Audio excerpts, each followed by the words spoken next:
Pemirsa, sengketa pemilu presiden memasuki babak akhir. Hasil keputusan Mahkamah Konstitusi akan membawa perubahan terhadap arah dan peta koalisi partai politik.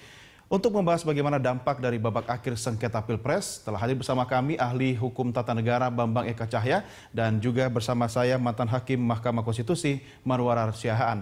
Dan kita juga akan berusaha menghubungi via telepon politisi senior dari Partai Golkar Fadil Muhammad yang nanti akan bergabung bersama kita dalam dialog ini. Selamat malam Bapak-Bapak sekalian. Terima kasih bergabung bersama kami dan juga Pak Marwarar. Anda jadi top bintangnya dalam siaran langsung breaking news terkait dengan sidang sengketa di Mahkamah Konstitusi. Tapi kalau kita kaitkan dengan judul kita akhir sengketa Pilpres, Pak Bambang, apakah ini sudah akhir? Seharusnya kalau untuk pemilu presidennya dia harus berakhir. Karena seharusnya putusan MK itu final and binding. Mengikat. Final berarti sudah terakhir, tidak ada upaya hukum lagi. Binding berarti mengikat semua pihak yang bersengketa. Tetapi dalam politik tentu kita harus melihat realitas juga bahwa selesai di Pilpres bukan berarti politik itu kan bukan berarti politiknya selesai. Justru day to day politik yang melibatkan parlemen, pemerintah itu akan dimulai kan begitu. Itu perang sesungguhnya malah ya, dalam dunia politik ya. Dalam dunia politik seringkali itu yang sesungguhnya. Tapi apa selama 5 tahun ke depan kita akan menghadapi perang seperti itu? Seharusnya tidak harus dimaknai perang ya. Saya juga ingin menarik garis tegas bahwa politik itu justru ketika orang berhenti berpikir tentang perang dan lalu berbicara dengan akal sehat. Gitu. Artinya saya melihat bahwa kalau ini sudah berakhir proses pemilunya, maka akan dimulai tahap kehidupan yang baru di mana sebetulnya pemerintah ini juga perlu dikontrol, perlu diawasi. Perlu ada oposisi supaya mereka bisa jalan lurus, supaya tidak belak-belok kan begitu. Artinya harus ada yang berani mengingatkan pemerintah. Dengan posisi koalisi yang dibangun oleh Pak Prabowo, dia bisa mampu menjadi penyeimbang di parlemen gitu kan? Saya kira menjadi oposisi, kita harus katakan menjadi oposisi yang baik, yang benar, itu juga sama terhormatnya dengan menjadi pemerintah. 10 tahun PDI Perjuangan melakukan itu, Pak. Dan hasilnya kita lihat sekarang, kan begitu. 10 tahun beroposisi, konsisten beroposisi, 10 tahun kemudian kita melihat hasilnya mereka sekarang sedang memetik panennya. Kan begitu. Buahnya dipetik sekarang. Pak Marwarar, ini kan Pak Hamdan Sulfa belum membacakan halaman terakhir dari keputusan yang kita tunggu-tunggu tadi pagi gitu kan. Bahkan di depan gedung Mahkamah Konstitusi yang tadinya jutaan, ribuan, ya ratusan, sekarang mulai berangsur dan di atas jam 6 sore kan sudah tidak boleh ada pengumpulan massa gitu kan. Prediksi Anda, hasilnya seperti apa? Anda kan lama di MK, Pak. Bagian kedua saja dari pertimbangan MK itu dibacakan itu sesudah legal standing sudah nampak sebenarnya. Apa istilah Bapak? Bagian kedua legal standing Tidak, Prabowo. istilah Bapak sebelumnya bahasa Jawa itu. Cetowelo-welo. Sudah cetowelo gitu kan. Jadi saya kira memang kalau di sini pastilah mengerti.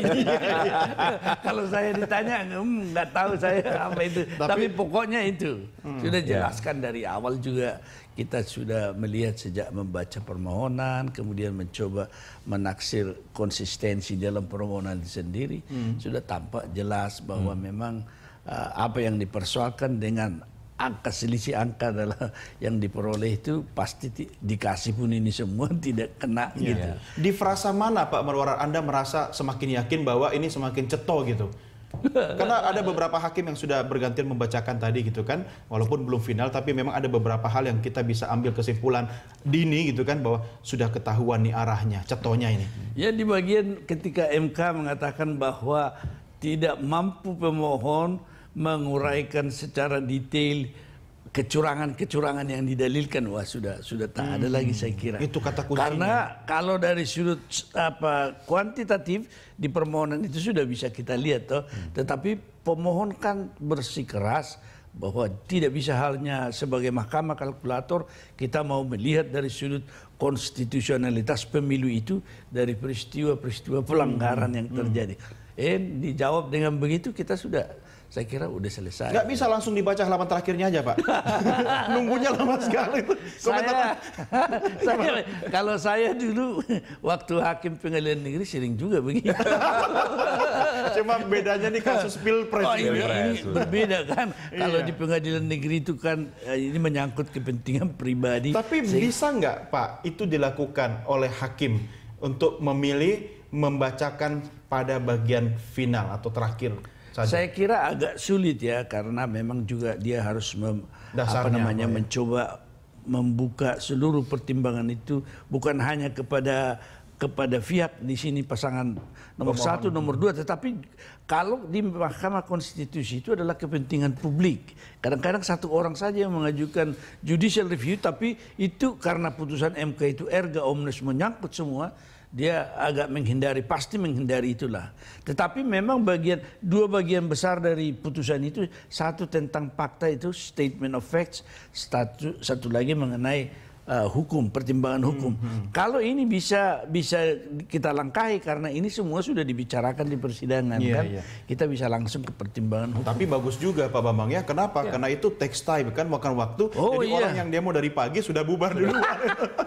Hakim yang baca capek, tapi yang demo akan lebih capek. Kan? Itu juga salah satu strategi saya kira mengurangi. Kalau dari yang Anda perhatikan Pak Bambang, ada frasa-frasa tertentu mungkin yang mencerminkan bahwa ini sudah kebaca arahnya.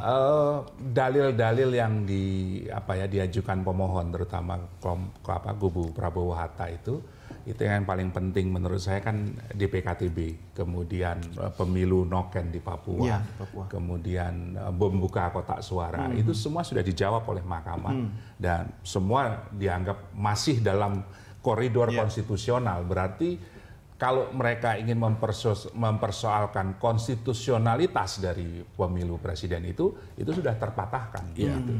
Dan 3 hal ini yang menurut saya paling potensial untuk ditafsirkan soal konstitusionalitasnya. Karena soal angka tadi yang Pak Maru bilang itu praktis tidak ada pembuktian yang signifikan. Ada terjadi kesalahan, terjadi hal-hal yang mungkin teknis sifatnya, tetapi tidak signifikan dan itu saya yakin untuk mencapai pengertian terstruktur, sistematis dan masif itu sudah jauh sekali gitu. Berarti TSM-nya tidak terbukti. Tidak terbukti dan makanya mereka mengejarnya pada konstitusionalitas. Tapi 3 hal yang dianggap persoalan konstitusionalitas dalam pemilu presiden kali ini, 3-tiganya sudah dijawab oleh mahkamah dan 3-tiganya dinyatakan tidak memenuhi tidak bisa dibuktikan bahwa itu inkonstitusional dan mahkamah berpendapat masih dalam koridor konstitusional. Tapi saya ingin memberi satu poin ya. Meskipun itu konstitusional dan ini bagus untuk pemilu kita ke depan, mahkamah itu memberi catatan perbaikan terhadap pemilu. Jadi DPKTB itu KPU harus hati-hati menggunakan itu. Walaupun dianggap sebagai sebuah inovasi tapi ada catatan konstitusional, tapi itu harus terus diperbaiki. Saya kira saya setuju dengan mahkamah soal itu. Ini poin pentingnya ya. Baik, Bapak-bapak sekalian, kita break dulu ya, karena dalam kondisi seperti ini saya tahu perasaan bagaimana yang berperkara di sana, deg-degannya seperti apa. Tapi kita juga deg-degannya karena nggak berhenti sih. Kita break dulu, kita lanjutkan di segmen berikutnya. Kami segera kembali pemirsa, tetap bersama kami.